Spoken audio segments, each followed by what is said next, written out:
Bonjour à toutes et à tous. Merci de nous rejoindre pour cette nouvelle séance de Livre et Mam. Donc Livre et Mam, c'est un cycle d'entretien organisé par l'IREMAM, l'Institut de recherche et d'études sur les mondes arabes et musulmans, qui est donc un laboratoire affilié au CNRS et à Aix-Marseille Université. Et je suis Sarah Zayed, historienne et postdoctorante à l'Université de Heidelberg. Pour cette séance, nous présenterons le dernier numéro de la revue L'année du Maghreb, intitulé Intimité en tension, et paru en juin dernier. Les trois coordinatrices de ce numéro sont présentes aujourd'hui pour cette séance. Donc nous avons avec nous Marion Brotteau. Vous êtes assistante professeure d'anthropologie à l'Université américaine du Koweït. Également avec nous Michela Di Giacometti, Vous êtes anthropologue et maîtresse de conférences associée à l'ENSA de Versailles, donc l'École nationale supérieure d'architecture. Et enfin, Laura Odasso, vous êtes maîtresse de conférences contractuelles à Cergy Paris Université et chercheuse affiliée à la chaire Migration et Société du Collège de France. Nous avons aussi la chance d'avoir deux autrices qui ont contribué à ce numéro d'ouvrage, à ce numéro de revue, donc Betty Rouland, vous êtes géographe, chercheur postdoctorante et coordinatrice du département Health de lycée Migration, et Carole Wenger, doctorante en sciences sociales au Centre d'études de l'ethnicité et des migrations de l'Université de Liège. Merci à toutes d'être présentes et de répondre aux questions sur ce numéro de revue qui, j'aimerais le dire, est accessible en ligne gratuitement sur le site de la revue L'année du Maghreb. Donc ce numéro de revue, il porte sur les intimités et vous avez voulu questionner la réémergence de la sphère domestique pendant les périodes de confinement dues à la circulation du virus du Covid-19. Et vous avez voulu vous interroger sur les tensions dans l'intime, ce qui vous a permis, dans ce numéro de revue, à vous et à vos autrices, d'interroger à la fois le politique et l'intime, donc à la fois la sphère publique et la sphère privée, de manière concomitante, ce qui est, de mon point de vue, l'originalité de ce numéro et de cette approche sur l'intime. Vous êtes intéressé à une aire géographique spécifique, mais là aussi il y a une originalité puisque donc vous avez travaillé sur le Maghreb, le Moyen-Orient, mais aussi les diasporas. Est-ce que vous pouvez expliquer cette volonté d'inclure les diasporas et puis de parler, on va dire entre guillemets, d'un grand Moyen-Orient avec ces diasporas? Peut-être que Marie, vous pouvez répondre à cette question. Pourquoi le monde arabe? C'est parti déjà d'une réflexion qui repose sur un peu l'histoire des sciences sociales et le fait que beaucoup de chercheurs ont eu pendant très longtemps et peut-être encore maintenant une espèce d'obsession pour ces sujets dans le monde arabe, sujets qui recouvrent le secret, mais aussi les femmes, l'espace privé. Dans ma discipline en anthropologie, c'est lié à l'expérience de terrain, évidemment, parce que quand on part faire du terrain, on est forcément amené à passer par les salons d'accueil et pas forcément rentrer dans les maisons dans lesquelles on est invité, ce qui petit à petit a mené les chercheurs à plus ou moins idéaliser le domaine de l'intime comme un monde inaccessible et au point d'en faire la spécificité du monde arabe. On a par exemple en tête les peintures orientalistes des siècles derniers qui dépeignent un peu le harem comme un endroit mystérieux, les salons orientaux, inaccessibles, toutes ces questions-là. Donc partant de là, on a voulu réunir des contributions qui puissent questionner des lignes communes entre différentes sociétés, mais afin de faire ressortir aussi les différences. Donc que ce soit en Turquie, au Maroc, qui sont les pays un peu phares aussi de ce numéro, ce qu'on a comme ligne commune, ça va être la question de l'islam, évidemment, mais aussi l'histoire de ces sociétés, l'histoire coloniale notamment. Et ensuite, il y a la question de l'impact des migrations sur des sociétés qui comportent ces caractéristiques-là. Et enfin, le rôle du politique. Et comme vous l'avez évoqué, on avait aussi voulu étendre la question aux pays du Golfe, Et là, c'est en particulier avec l'interview de l'écrivaine koweïtienne Shahad Shamari qu'on a perçu qu'il existait bien donc des similitudes oui, en lien avec la question de l'islam, la question des femmes, la question du corps. Mais ce qu'on a pu voir en faisant une espèce de patchwork avec ces contributions, c'est qu'effectivement, il y avait une diversité et que le monde arabe, au final, est vaste, que la question du Covid, la question des migrations, la question aussi des printemps arabes ont impacté ces sociétés de manière à chaque fois vraiment différente. Et c'est sur l'angle de l'intime qu'on a voulu l'aborder. Merci Marion pour cette réponse riche. Et peut-être qu'on pourra encore revenir là-dessus plus tard sur la question de l'anthropologie, de l'accès au terrain. On y reviendra aussi avec les autrices de l'article sur la PMA en Tunisie. Donc, il y a donc cette volonté d'étudier l'intime de manière transversale dans ces pays du Maghreb et du Moyen-Orient, avec cette question de l'islam qui est au cœur, mais aussi des migrations. Mais alors, donc, pourquoi parler d'intime? Qu'est-ce que ça apporte en plus? Et pourquoi l'intimité en particulier et pas un autre mot comme sphère domestique ou autre? Peut-être, Laura, vous pourriez nous en dire plus sur la question de l'intime. Ce numéro est né en fait à la suite d'un panel qui a eu lieu en juin 2020 au sein des congrès du GISMOM, donc du groupement d'intérêt scientifique sur le Moyen-Orient et les mondes musulmans, qui portait sur temps, trajectoire et politique de l'intime.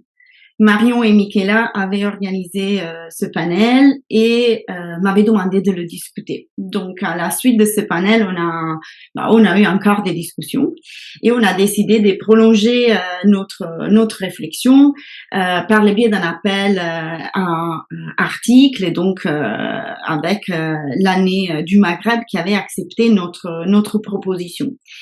Et ça, c'était un peu la première étape du dossier. Et la deuxième étape, c'était justement, comme tu as mentionné au début, la question de la Covid.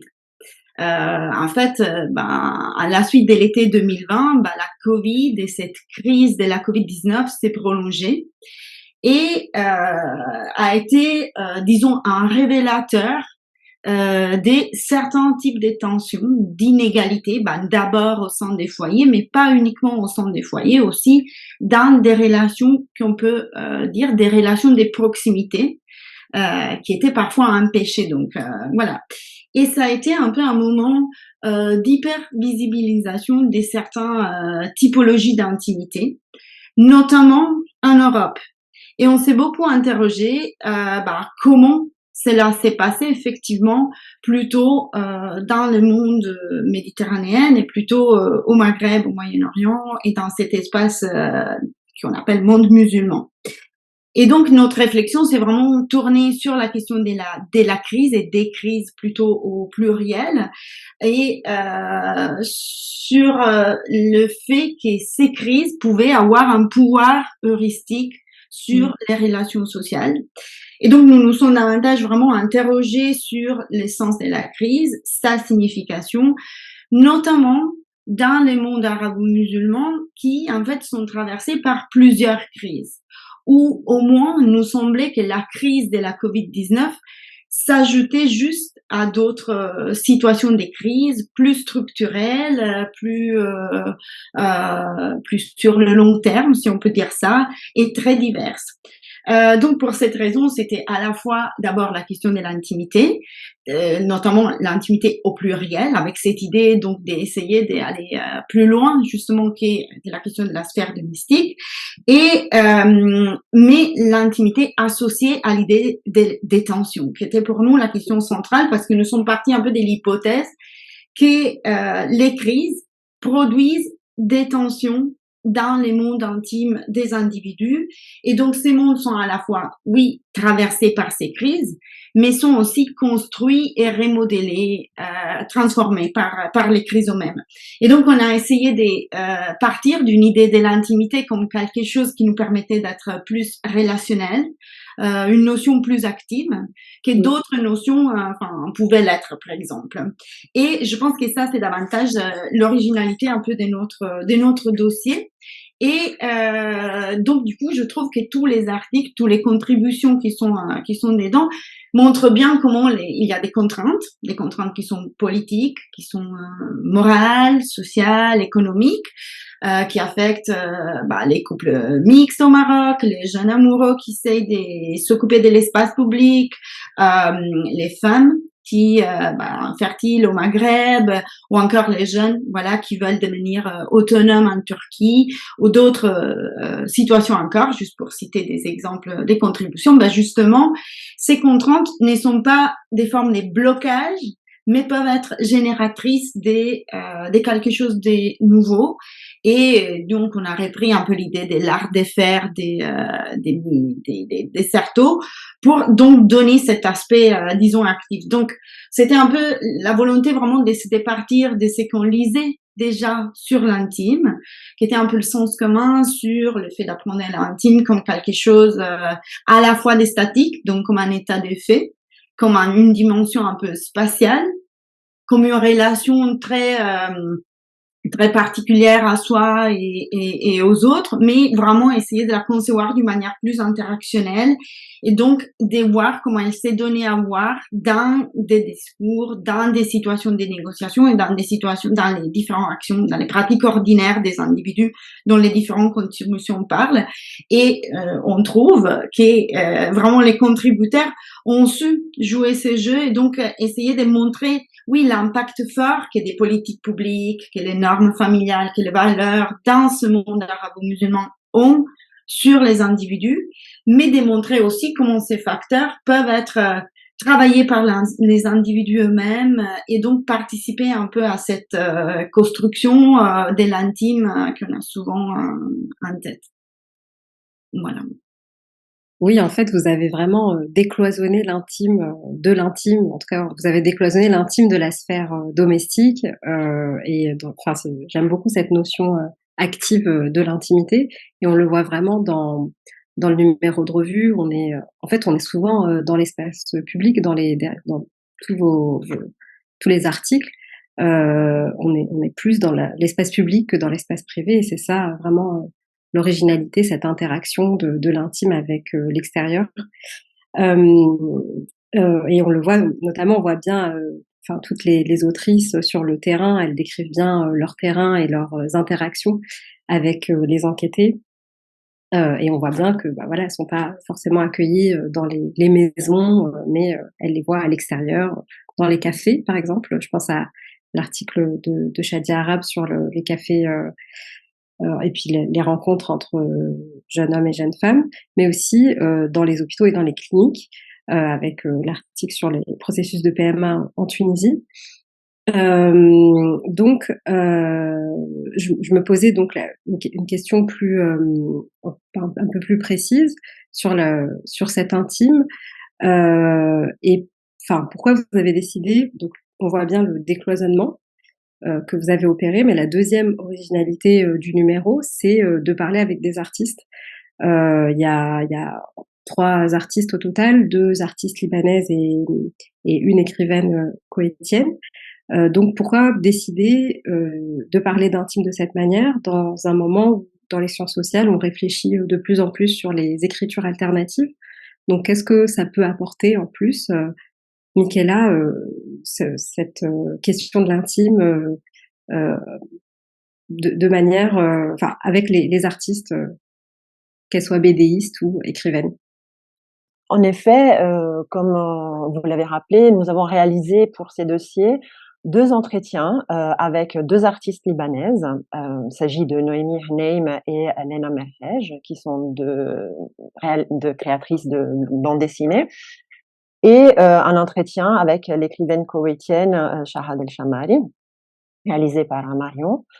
Donc, l'initiative de donner la parole aux artistes découle de notre constat, selon lequel, de manière générale, les médiums artistiques, qu'il s'agisse par ailleurs de textes littéraires, mais aussi de dessins ou de photographie ou de peinture ou autres médiums, nous semblent offrir un accès presque immédiat ou ne serait-ce que non médiatisé aux émotions et qu'ils soient par conséquent capables de capturer des aspects de l'intime de manière particulièrement saisissante.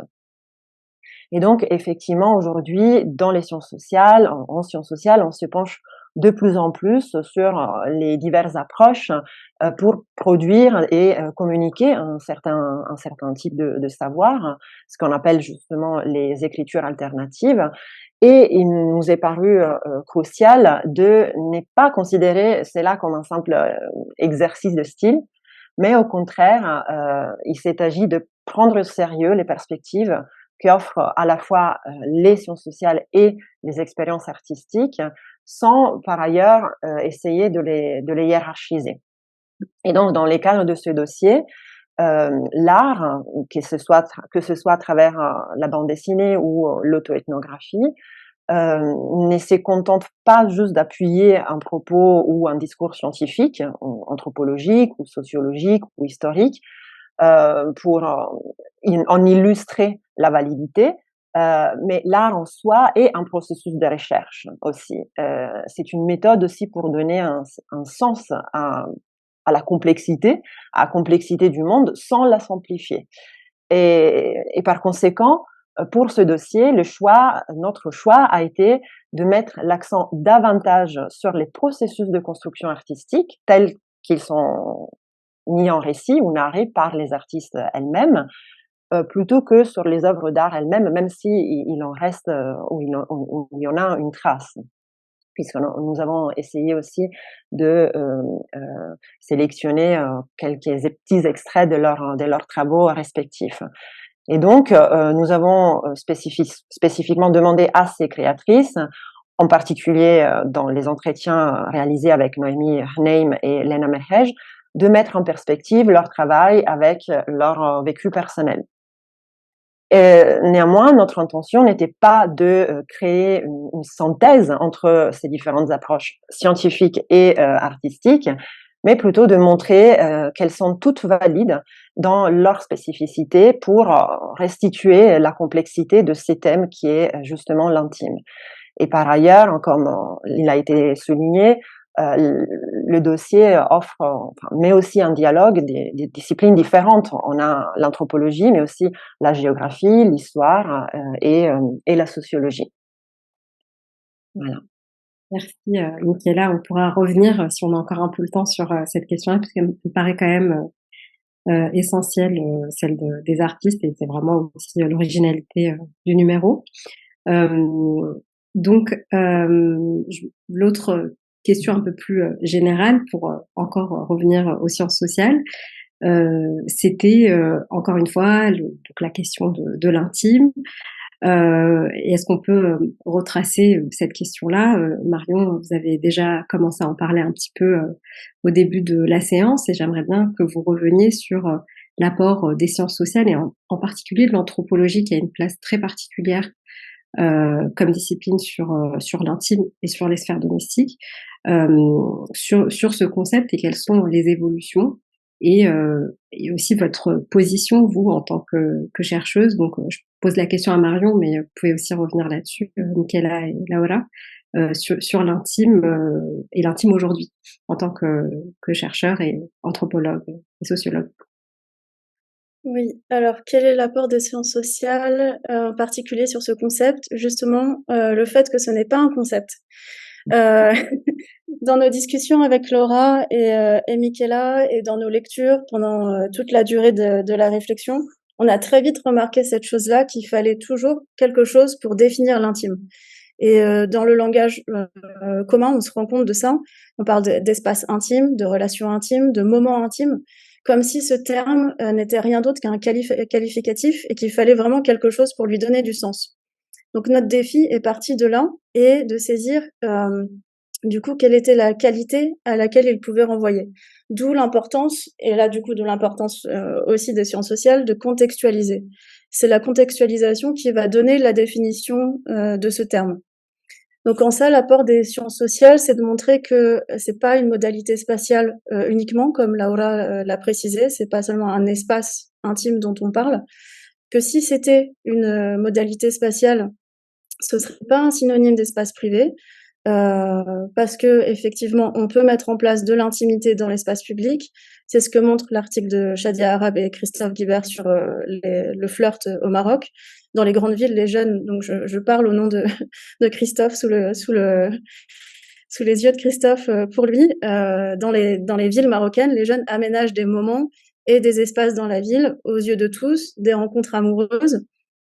Est-ce qu'on peut parler d'espace intime entre amoureux? Est-ce qu'on peut parler de relations intimes dans l'espace public? Est-ce qu'on peut parler d'un moment intime entre les jeunes?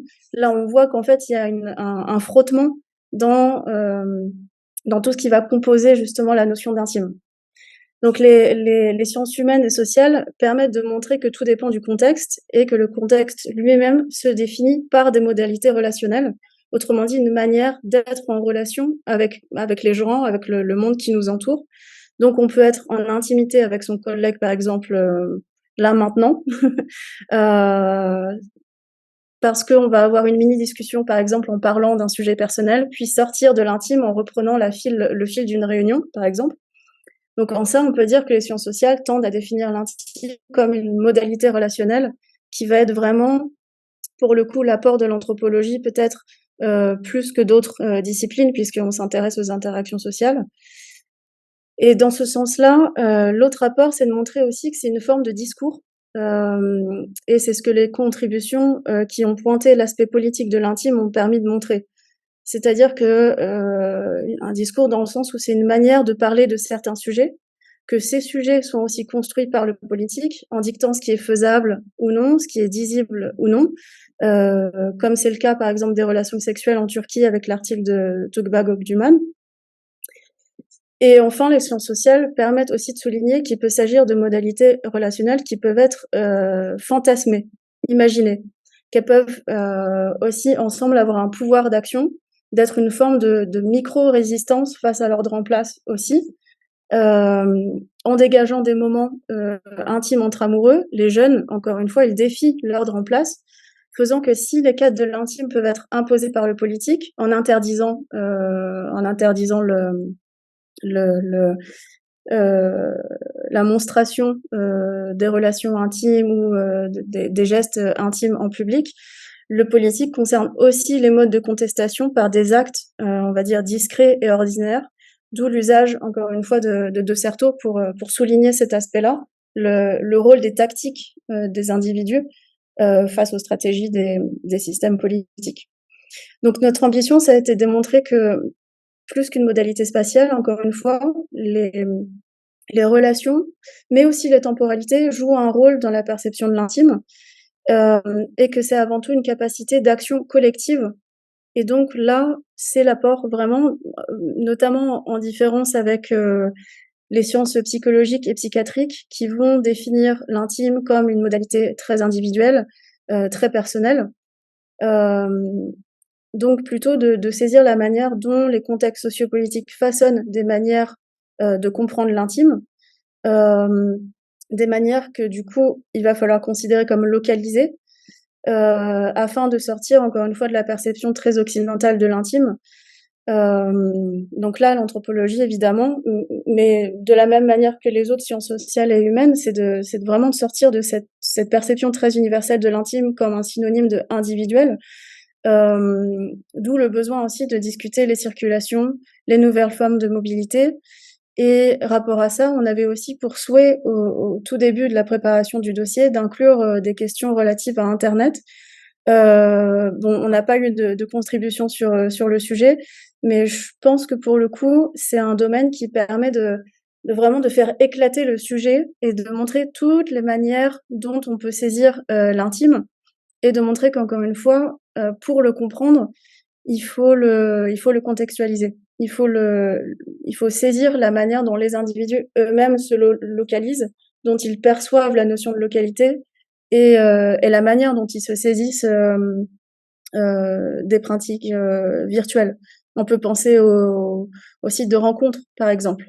Là, est-ce qu'on peut dire que l'intime est spatial quand on échange avec un amoureux sur Internet? Non, c'est pas spatial. Donc, encore une fois, contextualisation. D'accord. Merci Marion. Si Laura ou Michaela voulaient intervenir sur cette question, n'hésitez pas. Alors ça me fait une bonne transition avec Internet, puisque dans l'article de Betty et Carole, il y a une petite mention d'un groupe Facebook. Il faut dire aussi que parfois on n'a pas assez de place pour tout écrire dans un article, et particulièrement dans l'année du Maghreb. Donc ça me permet de revenir sur cet article sur la PMA. Et la question de l'accès au terrain.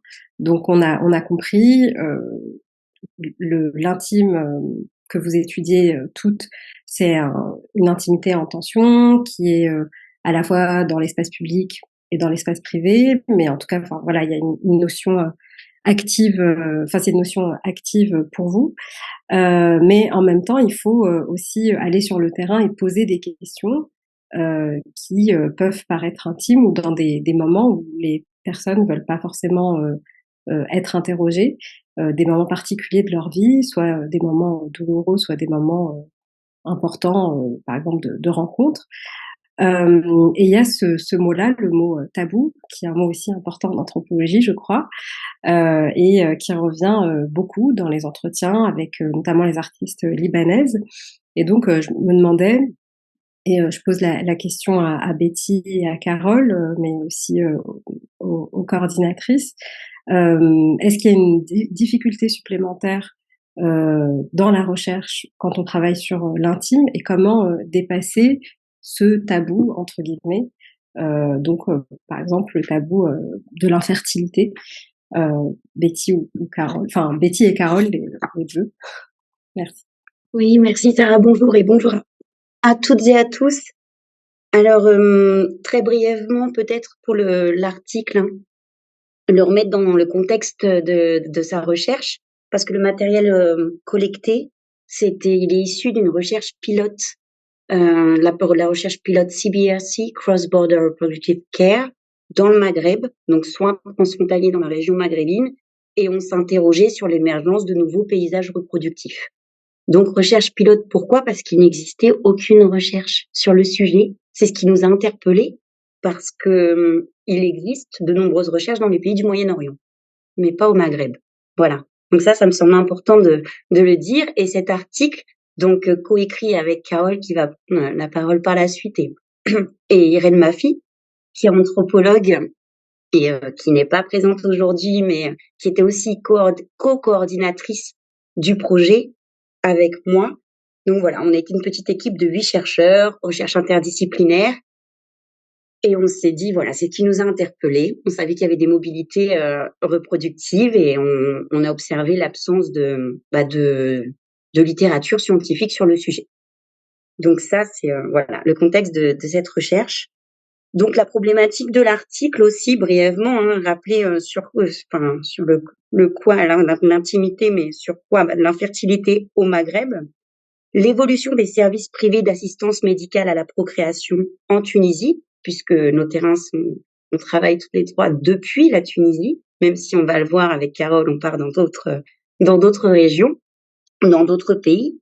Donc on interroge la dimension de l'intimité à travers les enjeux des stigmates, des normes genrées qui caractérisent les pratiques médicales de l'assistance médicale à la procréation. Donc il y a vraiment une invitation aussi à décentrer le regard depuis le Maghreb, d'examiner les intimités dans ces espaces reproductifs déployés au Maghreb, mais depuis les pays de départ jusqu'à la structure d'accueil, la clinique, le centre de fertilité en Tunisie, et donc explorer ce que la notion d'intime recouvre dans le cadre de l'AMP dans la région maghrébine. Alors effectivement, le tabou, l'infertilité, c'est un sujet, un objet de recherche sensible au Maghreb, mais pas seulement. s'est appuyé sur la littérature qui existait dans les pays du Moyen-Orient. Là, je me réfère à l'anthropologue qui était là. Ce sont les travaux pionniers de Marsha Einhorn sur l'infertilité au Liban et en Égypte. C'est les premiers terrains dans des structures aussi bien, des centres de fertilité, des structures aussi bien publiques que privées. Donc le tabou, parce qu'il est lié à des souffrances individuelles, mais aussi sociales, en fait. L'infertilité est porteuse de lourds stigmates. Et donc, il y a vraiment une volonté individuelle, mais aussi sociale, d'invisibiliser la problématique. D'où l'enjeu d'adapter ces méthodologies et ces terrains de recherche, parce que quand on essaye de rester discret, d'invisibiliser une problématique, donc voilà, il fallait vraiment penser les méthodologies et l'entrée sur le terrain en ce sens. Donc, franchement, on a eu beaucoup de chance en Tunisie parce qu'on a travaillé dans un terrain assez favorable. C'est ce que Marsha Einhorn appelle les logiques de patronage. En fait, là où on a observé dans d'autres pays des centres de fertilité, parce que là, on a travaillé dans une structure privée, donc lucrative, hein, il y a quand même on est dans une structure médicale, on est dans une structure privée, on s'était dit qu'on allait trouver beaucoup de portes fermées, et en fait, pas du tout. Les professionnels de santé ont été, il y a eu plusieurs réunions, un climat de confiance qui s'est instauré, mais ils nous ont laissé avoir accès au terrain assez facilement. Et ça, quand même, je tiens à le souligner parce que c'est pas le cas de toutes nos collègues chercheurs en sciences humaines et sociales dans des centres de fertilité privés. Donc, ces logiques de patronage nous ont permis d'entrer dans ce centre et puis d'avoir accès à ces patientèles qui restent discrètes, qui tentent d'être anonymes et d'être invisibles. Voilà. Donc, évidemment, ça pose des problèmes méthodologiques majeurs. Alors, Carole va revenir sur ces méthodologies d'enquête, mais pour ma part, de toute façon, on l'a détaillé dans l'article, on a chacune eu des questionnements et des objectifs très différents, et nos méthodes y répondent. Pour ma part, moi, je suis restée dans la salle de consultation avec la sage-femme. Donc, dans un espace assez restreint d'observation, où j'ai mené mes enquêtes ethnographiques. Donc, la sage-femme était vraiment une personne ressource, hein, pour m'introduire aux patientes. Mais alors je dis patiente parce que ça aussi, on en parle dans l'article, hein, sur représentation des femmes lors de ces consultations. Les maris souvent attendent en salle de consultation, sont déjà repartis. Voilà. Donc, du fait du tabou et de l'invisibilisation, c'est vrai que d'être dans cette salle de consultation, c'est quand même une configuration spatiale assez particulière. Vous parliez de tension, d'intimité sous tension. On est en attente d'un diagnostic, ou alors on vient d'apprendre un diagnostic pour la suite du traitement. Donc, il fallait vraiment, pour dépasser le tabou, en fait, c'est ces femmes qui décident ou pas de parler, de discuter, d'échanger, de partager leur expérience.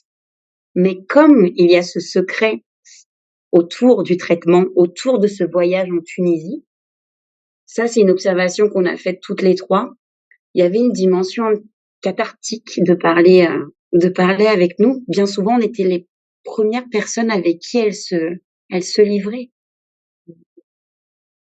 Et donc, en fait, du fait peut-être d'être extérieures, d'être là, à partir du moment où elles avaient envie de se confier, voilà, on était là pour écouter. Et on était souvent les premières personnes de l'entourage, de la famille, à qui elles se confiaient. Donc, on était dans des situations, des mises en situation d'intimité. Donc, on avait de l'ethnographie, tout simplement, de l'intimité. Voilà. Qui respecte pudeur, discrétion, anonymat, et vraiment avec l'idée aussi de protéger ses patientes. Puisque ce voyage est secret, voilà. Il fallait, il y a ce pacte moral de Didier Fassin qu'il fallait respecter. L'anonymat, la pudeur, la discrétion. Donc voilà, je pense que pour le tabou, c'était à partir du moment où ces femmes voulaient partager, on était là, présentes sur le terrain, mais tout en étant nous aussi, de rester le plus discrète possible. Voilà. Je sais pas si Carole veut compléter. Oui, merci. Donc moi, pour ma part, je travaillais en particulier sur les mobilités des Tunisiens résidant à l'étranger, comme ils sont qualifiés dans par l'administration tunisienne, mais aussi communément en Tunisie pour parler des membres de la diaspora. On parle souvent des TRE, Tunisiens résidant à l'étranger. Donc, je m'intéresse aux mobilités médicales des diasporas plus largement, et puis en particulier, j'ai consacré une partie de ma recherche aux mobilités reproductives, aux mobilités reproductives de retour entre guillemets, donc les couples qui rentrent dans leur pays d'origine pour leur parcours de procréation médicalement assistée. Et puis voilà, comme Betty a bien introduit, disons le cadre de la recherche et des cliniques d'AMP. Et comme disait Marion tout à l'heure, le contexte joue un rôle très important. Et je trouve ce qu'on a pu observer en fait avec nos recherches respectives, c'est comment l'intimité émouvante en fait. Donc, on n'est pas ici dans la sphère domestique, pas du tout, parce qu'on a des gens qu'on croise dans un espace qui est la clinique, mais c'est cet espace de la clinique qui, tout d'un coup, se transforme en espace clos de préservation du secret, de discrétion et d'anonymat. Et alors la difficulté, comme l'a dit Betty, c'est pas la difficulté, parce qu'en effet l'accès était plutôt bienveillant, et puis il y avait je pense un intérêt aussi de la part du personnel de la clinique, de sa direction, etc., à nous laisser venir faire nos recherches dans ces lieux. Mais ça a été important justement de bien clarifier cette situation, d'être en accord avec la clinique, d'obtenir évidemment leur autorisation à traîner finalement dans les couloirs de ces cliniques parfois pendant plusieurs heures, plusieurs jours, où il y a selon les périodes beaucoup de monde. Donc voilà, on occupe un peu un espace aussi physique dans un espace qui est petit, et puis on le décrit dans l'article avec ces salles d'attente en box qui sont faits pour permettre au couple à nouveau d'être le plus discret possible, fermer la porte s'il le souhaite, etc. Et puis pour ma part, où j'ai conduit toute une partie de ma recherche aussi dans ces salles d'attente, voilà, il y a aussi une présence physique qui est par elle-même, en elle-même un peu invasive. Mais voilà, je trouve ce qui est intéressant dans le cas de notre recherche dans la clinique, c'est que une fois qu'on pénètre dans l'espace de la clinique, alors on fait partie, on est englobé en fait dans ce secret. Et finalement, c'est comme l'a dit Betty, du coup des espaces dans lesquels les gens se sont plutôt livrés relativement facilement, et où l'espace de discussion était le bienvenu en fait pour ces couples, parce que à l'extérieur on se tait.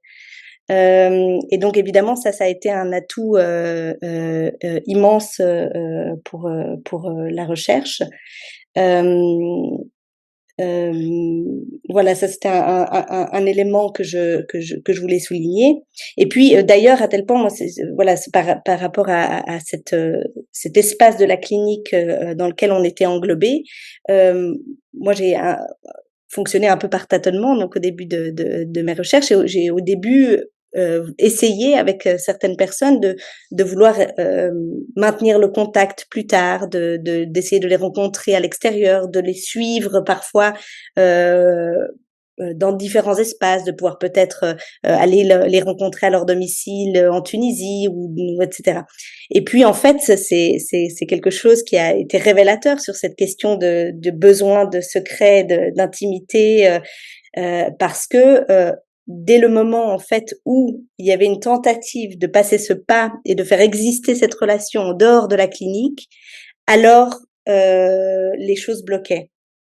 Et puis j'ai même eu parfois l'expérience de croiser par hasard en fait des gens au café dans la rue en sortant de la clinique, et d'être dans des situations qui mettaient les gens très mal à l'aise, et de remarquer que alors qu'on venait de discuter de façon très honnête et très ouverte pendant 1 heure, 2 heures dans la clinique, les gens faisaient presque, disons pas tout à fait, mais faisaient presque semblant de pas me voir, ou voilà.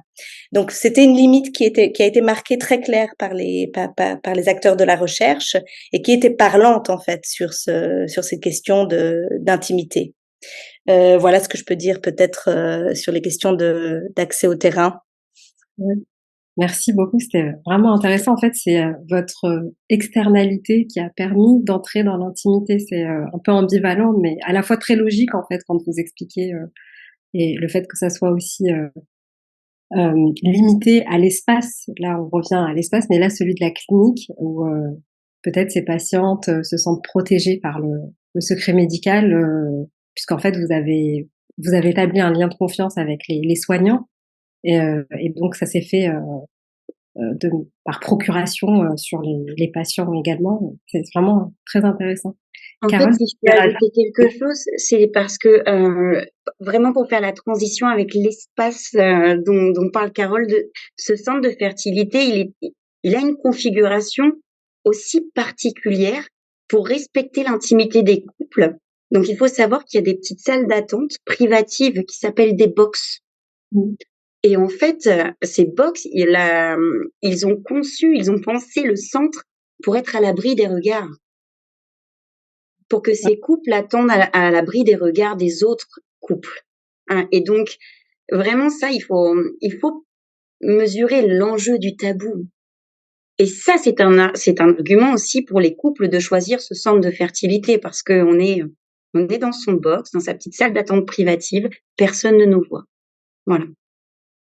ouais, merci. Et donc, bah, bon, je sais pas si je continue, on laisse peut-être les questions au public. J'avais une dernière question, mais oui.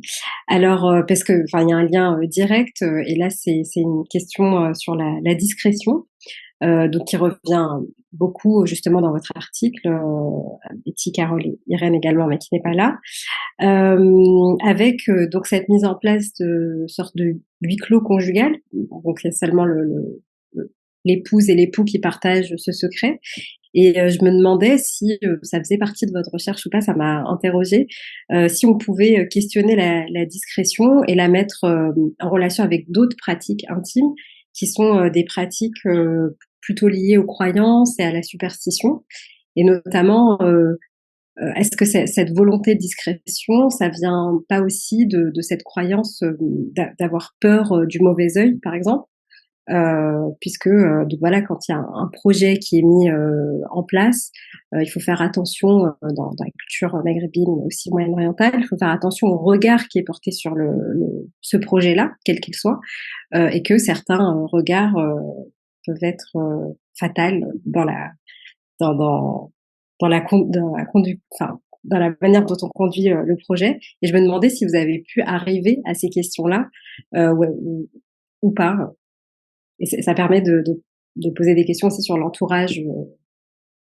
Alors, c'est une question très intéressante, et en fait, c'est d'autant plus intéressant qu'en fait, ce n'est pas un élément qui, en tout cas pour ma part, et je pense que pour Betty et Irène non plus, je sais pas si c'est pour les autres collègues de CBRC, certains mais je ne pense pas, c'est pas un élément qui est ressorti du tout, la question du mauvais œil. En tout cas, pas de façon centrale.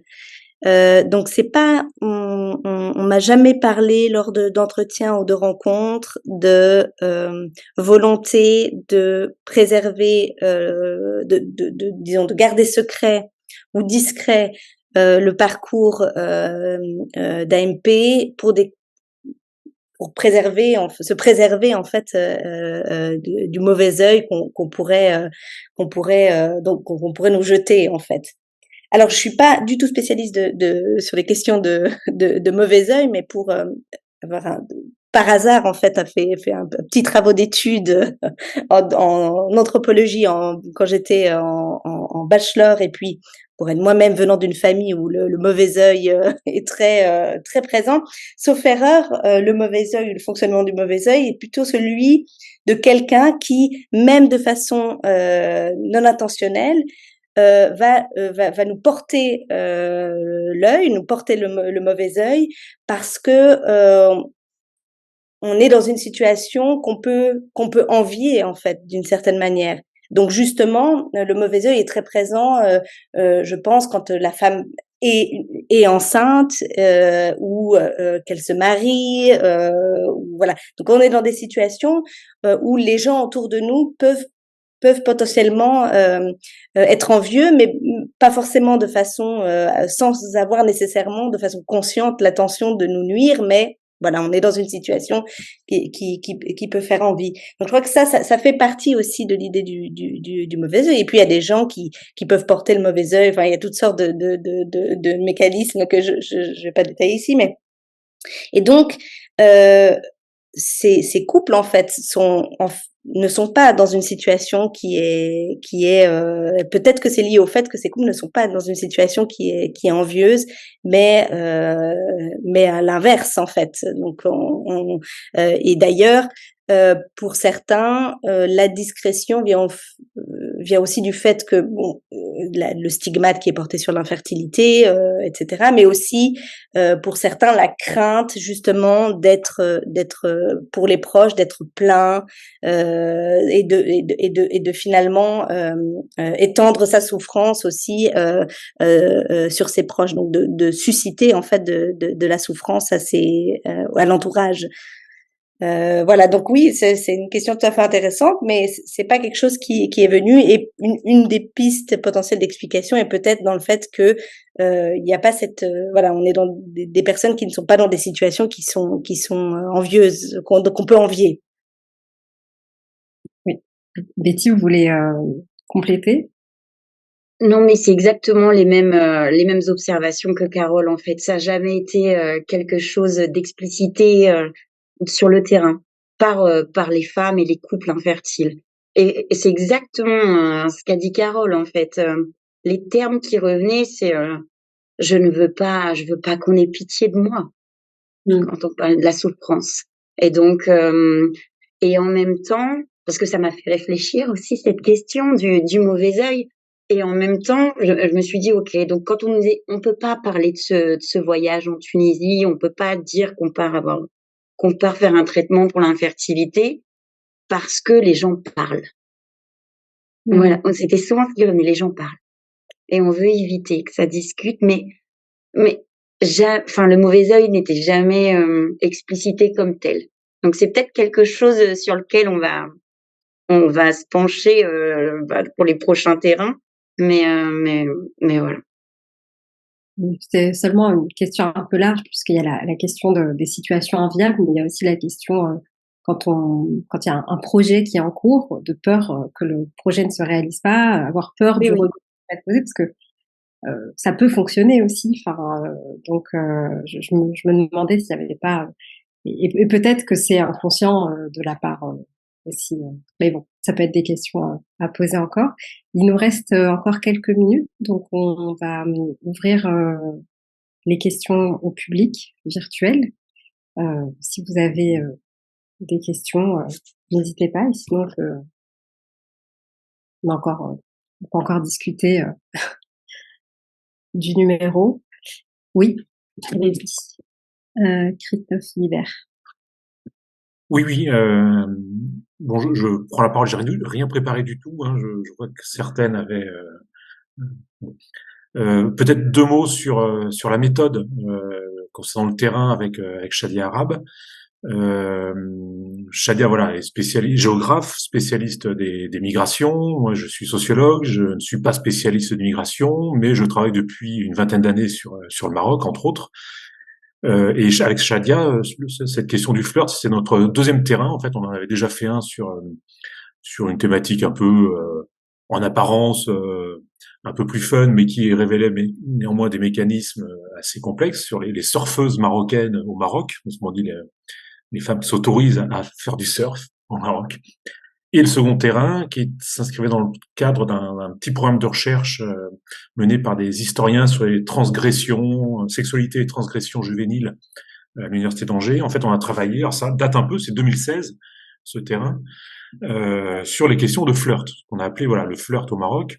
Et, euh, et puisqu'il était question des manières finalement d'accéder au terrain, en fait, avec Shadia, on l'avait déjà réfléchi, hein, mais finalement, le terrain en plus renforcé et révélé, c'est que Shadia arabe, binationalité, d'origine marocaine, femme, moi Christophe Guibert, blanc, français. En fait, on ne pouvait pas du tout appréhender les jeunes. Alors je dis jeunes, pour aller vite, de la même manière. Et en fait, la stratégie qu'on avait, c'était, alors de mémoire, assez souvent, Shadia qui allait prendre contact dans les lieux qu'on avait identifiés auprès des couples ou des personnes qu'on avait identifiées. Et lorsque le contact était pris, lorsque Shadia, éventuellement s'exprimait en berbère, ou en arabe, ça permettait de faciliter. Et quand le contact était pris, en fait, je venais pour compléter, en fait, souvent les entretiens à deux. Et ce qui était assez étonnant, c'est que, alors, je me souviens en avoir a posteriori discuté avec Shadia, on se faisait le constat suivant, c'est qu'il y avait une liberté de parole absolument totalement libérée, notamment chez les femmes, enfin chez les jeunes femmes, où on s'attendait, que il y aurait une retenue, une forme de pudeur. Et en fait, on nous a dit des éléments sur des négociations, hein, sur des relations sexuelles, sur le fait que certains membres de la famille, en l'occurrence plutôt les mamans et les grandes sœurs, savaient que il y avait des relations sexuelles chez les jeunes femmes avant le mariage. Bref, on a eu une liberté de ton qui nous a véritablement étonnés. Et, et voilà, c'était le point que je voulais mettre dans l'échange aujourd'hui. Oui, ça rejoint, merci beaucoup, ça rejoint vraiment ce que Carole et Betty disaient. C'est peut-être aussi votre position de chercheur. Shadia qui permet l'entrée dans le terrain et puis ensuite vous qui arrivez, qui permet aussi cette liberté de parole, puisqu'il y a, en fait, ils sont presque assurés que ce qui est dit ne sortira pas, puisque vous n'avez pas de lien direct avec leur famille. C'est très intéressant, et puis ça va vraiment à contre-courant de ce qu'on pense d'habitude sur ces terrains-là, que c'est des terrains difficiles d'accès, ou alors par exemple réservés qu'aux femmes aussi. Enfin, pour parler d'intime, il faut qu'on soit une femme pour parler aux femmes, ou alors un homme pour parler aux hommes. Donc c'est vraiment intéressant, le fait que vous ayez écrit ça ensemble et que vous ayez fait ce terrain ensemble. Marion voulait revenir aussi.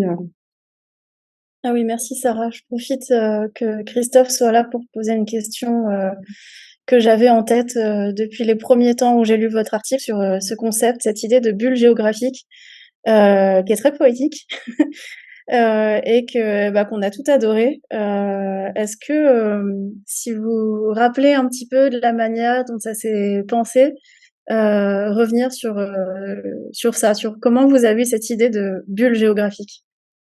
Alors, je crois, en toute honnêteté, que la paternité revient à Shadia, quand même. En fait, on aime bien travailler ensemble parce que, alors moi, je me moque un peu de Shadia dans le sens où je dis souvent, qu'elle a un regard presque parfois plus de sociologue que de géographe. Et en fait, elle est socio-compatible et je suis sans doute un peu géo-compatible. Donc nos regards, se complètent bien. Et c'est vrai que on a déjà lu des travaux sur sur les espaces au sens géographique, hein, qui permettent finalement de négocier avec des normes plutôt contraignantes, surtout notamment les injonctions surtout qui pèsent sur les femmes et un peu moins chez les hommes, en tout cas de manière différente. Et ces bulles, c'est en fait c'est un peu aussi du Goffman, quoi. C'est un peu une bulle, une mise en scène du couple, euh, à la fois éloigné, mais en même temps, on sait sans doute qu'on peut potentiellement être vu. Mais voilà, c'est vraiment un micro-espace où on s'autorise à se tenir par la main, à se prendre par le bras, éventuellement s'embrasser. Et, Et voilà, j'ai pris beaucoup de photos. Alors, il y en a très peu dans le texte, mais en fait, on a énormément de clichés qui permettent d'alimenter ça. Je crois d'ailleurs qu'on en a mis plus au début. Il nous a dit non, non, non, il faudra en enlever. Bon, il y a toujours les contraintes éditoriales des revues. Mais voilà, je me souviens de cette jetée là, le long de Bourg-Greg à Rabat, à l'entrée du port, où on avait ces couples qui étaient à certaines distances les uns des autres, voilà, alignés. Et en fait, on avait finalement plusieurs bulles géographiques, comme l'explique ou l'exprime Shadia, qu'on a pu voilà matérialiser et prouver par les clichés. Alors concrètement, d'où ça vient et comment je pense que c'est à la faveur de discussions, d'échanges, voilà, c'est assez classique quand on fait des terrains à plusieurs, quoi. Bon, on termine de Je manière redemanderai à Shadia alors. on termine de manière poétique avec cette bulle géographique. Merci à toutes et à tous d'avoir été présentes et présents. Cet épisode de Livre Mam est désormais terminé. Je vous rappelle le titre du numéro de revue, Intimité en tension, paru dans l'année du Maghreb et qui est disponible gratuitement en ligne. Et vous pouvez revoir ce webinaire à la fois sur la chaîne YouTube de Livre Mam et le réécouter en podcast sur Spotify, Apple Podcast et bientôt d'autres plateformes. Merci encore aux coordinatrices et aux autrices et à l'auteur de nous avoir accordé cet entretien. Et merci à nos auditrices et auditeurs. Au revoir à toutes et à tous.